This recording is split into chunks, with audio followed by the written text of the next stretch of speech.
Bonjour à toutes et à toutes et bienvenue dans un nouveau numéro de votre JT de l'Asso.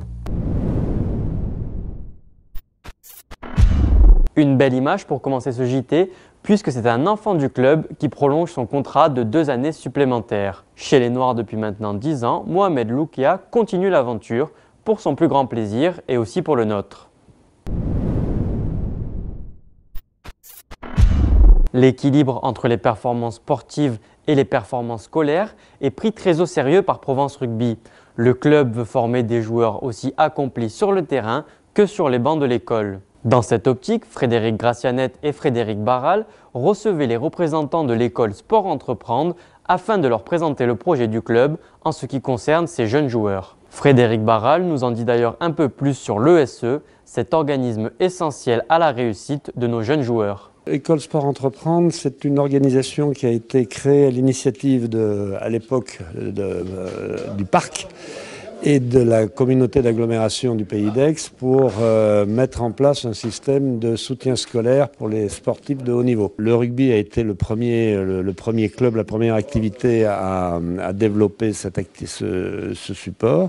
Et puis maintenant, ça concerne 21 sports différents, 21 clubs. C'est très clairement une volonté politique du club d'avoir un équilibre permanent et le plus positif possible entre la vie scolaire et ensuite l'après-scolaire et le rugby, bien sûr. Nous allons leur présenter avec Frédéric Gracianet le projet du club, de façon à ce que ces établissements scolaires soient tout à fait au courant de ce que nous faisons et ce que nous voulons faire avec leurs élèves qui sont aussi nos jeunes joueurs.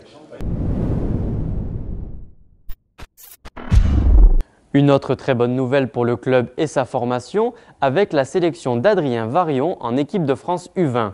Le deuxième ligne de Provence Rugby fait partie des 23 tricolores qui vont affronter l'Irlande à Cork ce vendredi 8 mars. Ces derniers jours, plusieurs autres jeunes joueurs et joueuses de Provence Rugby ont participé à des brassages en vue peut-être d'une future sélection en équipe de France jeune. C'est notamment le cas de Reine Perrin-Cocon et Benjamin Debetz qui nous racontent leur expérience. Impressionnant, mais du bon côté, ça donnait vraiment envie. Moi, j'ai adoré, ça m'a apporté plein de choses. C'était génial, ouais. Et vraiment que du plaisir. Jouer avec un haut niveau, ça te pousse à ton maximum et ça, c'était vraiment cool. C'était une très bonne expérience à vivre. Je pense que ça m'a fait beaucoup progresser sur le plan sportif. C'était plutôt compliqué parce que je connaissais personne au début, mais après je me suis fait bien intégrer dans l'équipe du Nord. Bon, ça s'est bien passé, on a fait un bon match malgré la défaite. J'ai marqué 2 essais, ça s'est bien passé. Dans l'ensemble, ouais, c'était vraiment cool de s'opposer à un niveau comme ça. Ça change de ce qui se passe en club. L'équipe de France est encore une marche au-dessus, je pense.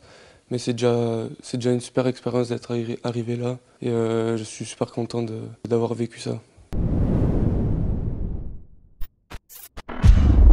Pas de bons joueurs sans bons formateurs. Provence Rugby le sait, s'il veut que ces jeunes progressent efficacement, le club doit posséder des entraîneurs formés et qualifiés. La semaine dernière, le coach des féminines Guillaume Gambaro passait une épreuve dans le but d'obtenir son diplôme d'entraîneur de rugby reconnu par l'État. Dans le cadre de la formation du diplôme d'État dispensé au CREPS, diplôme d'entraîneur de rugby, on a une épreuve de formation de cadre qui veut qu'on forme des entraîneurs au club sur un domaine précis. Et le club avait prévu de faire une formation pour les éducateurs sur comment gérer le duel pour nos joueurs. Et donc du coup, ils m'ont demandé d'intervenir sur ça. Donc il y a une partie théorie sur quelles sont les bases, quels éléments de repère peuvent avoir les entraîneurs pour voir si le joueur a compris le geste technique. Et ensuite, des ateliers de mise en pratique. Et on se quitte avec quelques images du voyage des Crabos chez les Saracens, avec notamment leur entraînement à l'Allianz Park. Un séjour qu'ils ne sont pas prêts d'oublier.